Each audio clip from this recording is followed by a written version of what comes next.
வெண்டைக்காவை நல்ல எண்ணெயில் வதக்கிக்கலாம். அப்போ தான் வழவழப்பாக இருக்காது. வெண்டைக்காய் புளிக்குழம்பு, காரக்குழம்பு, வத்தக்குழம்பு எது வேணால் சொல்லலாம்.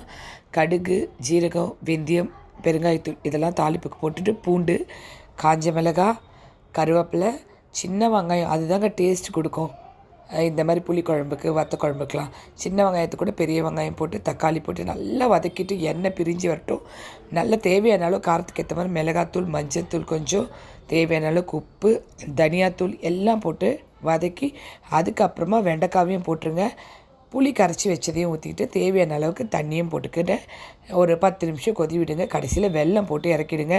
அதுதான் குழம்புக்கு அந்த லைட் டேஸ்ட், இனிப்பு டேஸ்ட். மஞ்சள் பூசணி கூட்டு, அதுக்கு தேங்காய் எண்ணெயில் தாளிக்கலாம். கடுகு, உளுந்து, ஜீரகம், பெருங்காயத்தூள்லாம் போட்டுட்டு அந்த தேங்காய் எண்ணெய் எப்படி பொங்கி நுரைச்சி வருது பாருங்கள்.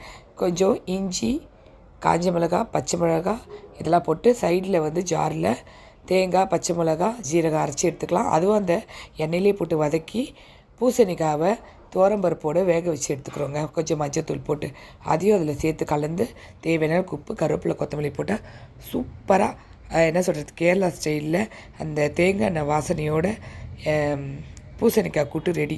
வத்தக்குழம்பு, வெண்டைக்காய் காரக்குழம்பு, புளிக்குழம்பு எதுவாக இருந்தாலும் அப்பளம் தாங்க செம்ம காம்பினேஷன். அப்பளம் பிடிக்காதவங்க இருப்பாங்களா?